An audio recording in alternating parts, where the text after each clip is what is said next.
Hello दोस्तों, welcome to trust with law. दोस्तों, doctrine of indoor management में कुछ एक्सेप्शंस देख लेते हैं because over time exceptions develop हो गए हैं। बट उससे पहले हम लोग थोड़ा एग्जांपल से समझ लेते हैं actually doctrine of indoor management है क्या। तो इसके नोट्स तो मैंने बनाए हैं, एक बार चलते हैं। Course and then we go to अच्छा I have here exceptions to doctrine of indoor management। तो obviously it originated in Turkand House of Lords in Mahoney। ये केस में डिस्कस करता हूँ, इट्स इम्पॉर्टेंट केस। अच्छा, इसका एग्जांपल आप देखिए, जो सबसे बढ़िया एग्जांपल इसमें जो बताया गया है।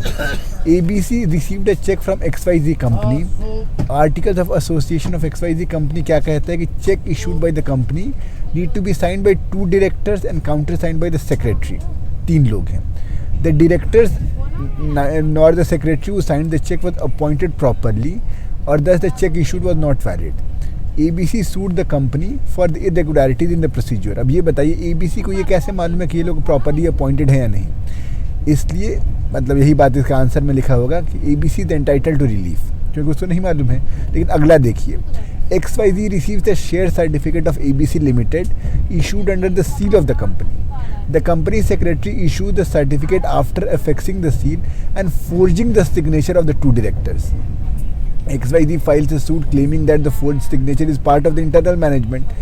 लेकिन ये क्लेम वैलिड नहीं है। अभी हम देखेंगे forgery is an exception to this doctrine। तो अब एक्सेप्शन देख लेते हैं। पहला एक्सेप्शन है नॉलेज ऑफ इरेगुलरिटी। तो हमने क्या बोला कि डॉक्ट्रिन ऑफ इंडोर मैनेजमेंट जो है एस्टॉपेल की तरह लगता है। तो अगर आपको मालूम है इरेगुलरिटी के बारे में तो आप उसका हवाला कैसे दे सकते हो। और इसका एक इम्पॉर्टेंट केस है Howard v versus patent ivory manufacture limited. I से इरेगुलरिटी, आई से आइवरी, ठीक है। इसमें articles of the company directors को इतना बोरो करने को कहते थे। Limit could be raised provide consent was given in the general meeting. अब उसको मालूम था कि कंसेंट नहीं दिया हुआ है, तो इसलिए लायबिलिटी उसकी नहीं होगी। Since the directors knew that the resolution was not passed. Director से नहीं, जो जिससे मतलब वो लिया गया है। दूसरा, सस्पिशन ऑफ इरेगुलरिटी। नॉलेज तो सर्टेनिटी हो गया। सपोज आपको सस्पिशन है इरेगुलरिटी का तो भी नहीं होगा।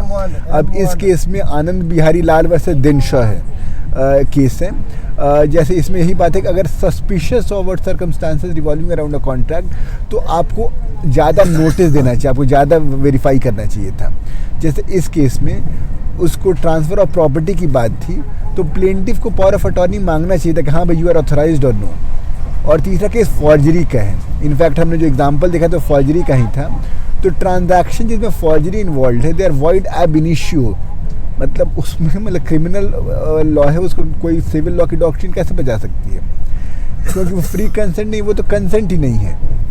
ये हमने Ruben versus great F for forgery, F for Fingall, Ruben versus great Fingall consolidated cases में हो जाएगा।